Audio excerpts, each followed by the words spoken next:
Good morning and नमस्कार दोस्तों, स्वागत है आप सभी का आपके अपने YouTube channel GK search engine पर। तो दोस्तों आज है 14 जनवरी 2025 और आज है मकर संक्रांति। तो आप सभी को मकर संक्रांति की हार्दिक शुभकामनाएं।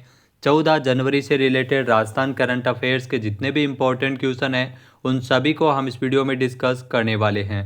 तो पूरा वीडियो बहुत ध्यान से देखना। वीडियो के एंड में मैं आपसे एक क्वेश्चन भी पूछूंगा जिसका आंसर आप सभी को कमेंट बॉक्स में देना है। कल के वीडियो में मैंने आपसे जो क्वेश्चन पूछा था वो था राजस्थान में इस साल 76वां राज्य स्तरीय गणतंत्र दिवस समारोह जो कहाँ मनाया जाएगा। यहाँ दोस्तों 76वां राज्य स्तरीय गणतंत्र दिवस समारोह का आयोजन है वो उदयपुर में होगा, यानी कि ए ऑप्शन इसका बिल्कुल सही था। जिन दोस्तों ने ए ऑप्शन कमेंट बॉक्स में सही जवाब दिया था उनको हार्दिक शुभकामनाएं। तो राजस्थान में इस साल 76वां राज्य स्तरीय गणतंत्र दिवस समारोह जिलों की नगरी उदयपुर में भव्य और परंपरागत तरीके से मनाया जाएगा। राज्य स्तरीय गणतंत्र दिवस समारोह में राजस्थान की सांस्कृतिक विविधताओं और परंपराओं को झांकियों के माध्यम से प्रदर्शित किया जाएगा। इसके अलावा बैंड शो, कैमल शो, घुड़सवारी शो जैसे विशेष कार्यक्रम भी आयोजित होंगे। सीएम भजन लाल शर्मा अब जयपुर के स्थान पर उदयपुर में इस साल 76वां राज्य स्तरीय गणतंत्र दिवस समारोह के अवसर पर झंडारोहण करेंगे।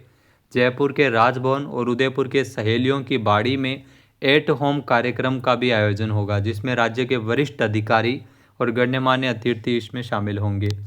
तो चलिए शुरू करते हैं। पहला क्वेश्चन है, हाल ही में राजस्थान सरकार ने मुख्यमंत्री मंगला पशु बीमा योजना की अंतिम तिथि को बढ़ाकर क्या किया है।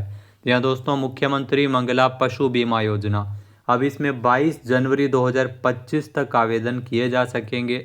इसकी अंतिम तिथि जो पहले 12 जनवरी थी उसे अब बढ़ाकर 22 जनवरी किया गया है, यानी कि सी ऑप्शन यहाँ पर बिल्कुल सही है। आइए जानते हैं इम्पोर्टेंट फैक्ट्स। तो राजस्थान सरकार ने मुख्यमंत्री मंगला पशु बीमा योजना इस योजना की अंतिम तिथि को बढ़ा दिया है। अभी इनकी अंतिम तिथि इस योजना की 22 जनवरी है। योजना के तहत राजस्थान के पशुपालक अपने पशुओं का 40,000 रुपये तक की राशि का बीमा निःशुल्क करवा सकते हैं। मुख्यमंत्री मंगला पशु बीमा योजना का उद्देश्य राज्य के पशुपालकों को आर्थिक संबल प्रदान करना है और विशेषकर उन परिस्थितियों में जब प्राकृतिक आपदाएं, महामारी या दुर्घटना के कारण पशुधन को नुकसान पहुंचता है। तो इसमें 40,000 रुपये तक की राशि का जो दुधारू गाय एवं भैंस का भी बीमा करवाया जा सकता है। बकरियों का और ऊँटों का भी बीमा इसमें हो सकता है। नेक्स्ट है, राजस्थान में इस साल पशु कल्याण पखवाड़े का आयोजन है वो कब किया जाएगा। जी हाँ दोस्तों, पशु कल्याण पखवाड़ा जो राजस्थान में 14 जनवरी से लेकर 30 जनवरी तक आयोजित होगा, यानी कि ए ऑप्शन यहाँ पर बिल्कुल सही है। आइए जानते हैं इम्पोर्टेंट फैक्ट्स। तो राजस्थान में 14 से लेकर 30 जनवरी 2025 तक पशु कल्याण पखवाड़ा आयोजित होगा। पशुपालन विभाग की ओर से 14 से लेकर 30 जनवरी तक पशु कल्याण पखवाड़े को मनाया जाएगा। इस पखवाड़े के दौरान विभागीय अधिकारी एवं कर्मचारी अपने कार्यों के साथ साथ जीव जंतुओं के प्रति प्रेम एवं दया का भाव जागृत करने की दृष्टि से विभिन्न गतिविधियों का संचालन कर आम जन को जागरूक करने का प्रयास करेंगे। नेक्स्ट है, राजस्थान पर्यटन विभाग द्वारा राज्य में पतंग महोत्सव का आयोजन 14 जनवरी को जयपुर में कहाँ होगा। जी हाँ दोस्तों, ये विशेष रूप से हर बार एग्जाम में क्वेश्चन आता है। पतंग महोत्सव कहाँ का प्रसिद्ध है। जयपुर का पतंग महोत्सव जो फेमस है।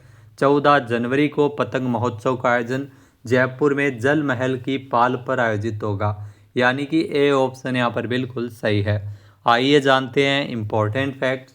तो उप मुख्यमंत्री दिया कुमारी की उपस्थिति में 14 जनवरी को जल महल की पाल पर पतंग महोत्सव यानी काइट फेस्टिवल आयोजित होगा। पर्यटन आयुक्त श्री विजयपाल सिंह के मुताबिक उप मुख्यमंत्री के निर्देशों पर जयपुर का यह भव्य काइट फेस्टिवल आयोजित किया जा रहा है। राजस्थान पर्यटन विभाग द्वारा इस कार्यक्रम का आयोजन जयपुर जिला प्रशासन और जयपुर नगर निगम के सहयोग से आयोजित किया जा रहा है। फेस्टिवल के दौरान पतंगों की प्रदर्शनी भी आयोजित होगी और लोक कलाकारों द्वारा सांस्कृतिक प्रस्तुतियां भी दी जाएगी। इस अवसर पर पतंग बनाने की विधा का प्रदर्शन किया जाएगा और फैंसी पतंगबाजी का भी प्रदर्शन इसी अवसर पर होगा। नेक्स्ट क्वेश्चन है, राजस्थान विधानसभा को पेपरलेस बनाने की दृष्टि से 16वीं विधानसभा के तीसरे सत्र से कौन सी एप्लीकेशन को लागू किया जाएगा। जी हाँ दोस्तों, राजस्थान में एक एप्लीकेशन का शुभारंभ नेवा एप्लीकेशन। इस एप्लीकेशन के माध्यम से राजस्थान विधानसभा को डिजिटल यानी पेपरलेस बनाया जा रहा है, यानी कि बी ऑप्शन यहाँ पर बिल्कुल सही है। इसकी शुरुआत तीसरे सत्र से होगी। आइए जानते हैं इम्पोर्टेंट फैक्ट्स। तो राजस्थान विधानसभा अध्यक्ष वासुदेव देवनानी के प्रयासों से 16वीं राजस्थान विधानसभा के तीसरे सत्र के लिए विधायकगण अब नेशनल ई विधान एप्लीकेशन, यानी ये नेवा की फुल फॉर्म है, नेशनल ई विधान एप्लीकेशन के माध्यम से ऑनलाइन पद्धति से कार्य संपन्न होंगे। इसमें राजस्थान विधानसभा को पेपरलेस बनाने की दृष्टि से 16वीं विधानसभा के तीसरे सत्र से नेशनल ई विधान एप्लीकेशन नेवा एप्लीकेशन लागू किया जाएगा, जिसमें प्रत्येक विधायक इस एप्लीकेशन के माध्यम से सदन से जुड़ी सभी जानकारी है वो आईपैड पर देख सकेंगे। इसके लिए जो प्रत्येक विधायकों के लिए उनकी सीट पर आईपैड है वो लगाए गए हैं। राजस्थान में 16वीं विधानसभा का जो तीसरा सत्र है वो आगामी 31 जनवरी से शुरू होगा। नेक्स्ट क्वेश्चन है, राजस्थान के जयपुर में कुपोषित एवं अति कुपोषित बच्चों के स्वास्थ्य में सुधार के लिए लाडेसर अभियान का शुभारंभ कब किया गया है? जी हाँ दोस्तों, जयपुर में एक अभियान की शुरुआत हुई है। यहाँ से आपके लिए डेफिनेटली क्वेश्चन बनेगा, क्योंकि लाडेसर अभियान ये कहाँ शुरू हुआ ये भी क्वेश्चन पूछा जा सकता है। जयपुर में शुरू हुआ। उद्देश्य क्या है? कुपोषित एवं अति कुपोषित बच्चों के स्वास्थ्य में सुधार के लिए पोषण किट वितरित की जाती है। कब शुरू हुआ? 13 जनवरी को लाडेसर अभियान की शुरुआत जयपुर में हुई है, यानी कि बी ऑप्शन यहाँ पर बिल्कुल सही है। आइए जानते हैं इम्पोर्टेंट फैक्ट्स।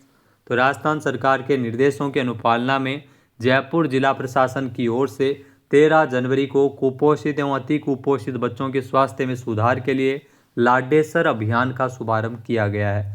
अभियान के तहत आगामी 3 माह तक प्रतिमाह जयपुर जिले में संचालित आंगनबाड़ी केंद्रों पर पंजीकृत बच्चों में चिन्हित 5300 कुपोषित एवं 883 अति कुपोषित बच्चों के स्वास्थ्य में सुधार हेतु भामाशाहों के सहयोग से जिला कलेक्टर डॉक्टर जितेंद्र कुमार सोनी के नेतृत्व में लाडेसर किट का वितरण किया जाएगा। जहां ध्यान रखना, लाडेसर अभियान जयपुर में ये जयपुर के जिला कलेक्टर डॉक्टर जितेंद्र कुमार सोनी के नेतृत्व में चलाया जा रहा है।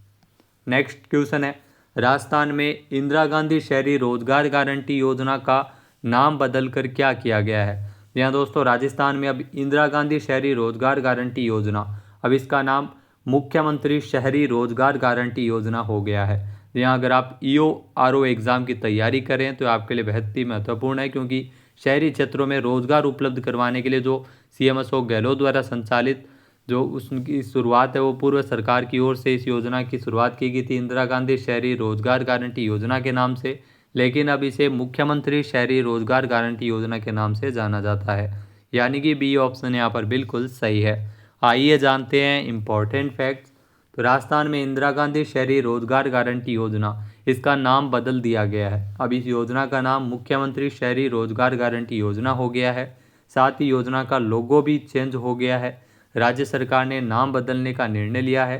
वहीं अगर योजना की शुरुआत की बात करें तो 9 सितंबर 2022 को योजना के जरिए सरकार के द्वारा शहरी इलाकों में रहने वाले परिवारों को हर साल 100 दिवस का रोजगार उपलब्ध करवाने के लिए इस योजना को शुरू किया गया था।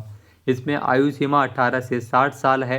राजस्थान सरकार ने इस स्कीम पर हर साल 800 करोड़ रुपए खर्च करने का निर्णय लिया था।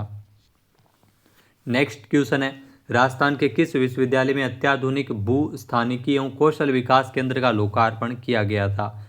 यहाँ दोस्तों, राजस्थान सरकार की ओर से अलग अलग नवाचार किए जा रहे हैं विश्वविद्यालयों में, जिसमें मोहनलाल सुखाड़िया विश्वविद्यालय उदयपुर के द्वारा ये अत्याधुनिक भू स्थानिकी एवं कौशल विकास केंद्र का लोकार्पण यहाँ पर किया गया था, यानी कि बी ऑप्शन इसका बिल्कुल सही है।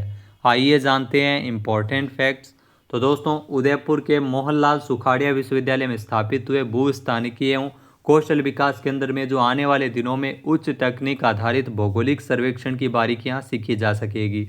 विश्वविद्यालय के भूगोल विभाग में राष्ट्रीय उच्चतर शिक्षा अभियान रूसा 2 के तहत स्वीकृत शोध परियोजना में 1,41,00,000 रुपए की लागत से इस केंद्र का निर्माण हुआ है। राजस्थान में एकमात्र मोहनलाल सुखाड़िया विश्वविद्यालय है जहां पर इतनी अत्याधुनिक प्रौद्योगिकी से युक्त प्रयोगशाला की स्थापना की गई है। तो अत्याधुनिक भू स्थानिकी एवं कौशल विकास केंद्र, जिसका शुभारंभ उदयपुर के मोहनलाल सुखाड़िया विश्वविद्यालय में हुआ है। नेक्स्ट क्वेश्चन है, राजस्थान के किस जिले में वेदांता ग्रुप 5 करोड़ रुपए की लागत से एक औद्योगिक पार्क का निर्माण कर रहा है? तो राजस्थान के उदयपुर में वेदांता ग्रुप की ओर से तकरीबन 5 करोड़ रुपए की लागत से एक औद्योगिक पार्क का निर्माण किया जा रहा है, यानी कि ए ऑप्शन यहाँ पर बिल्कुल सही है।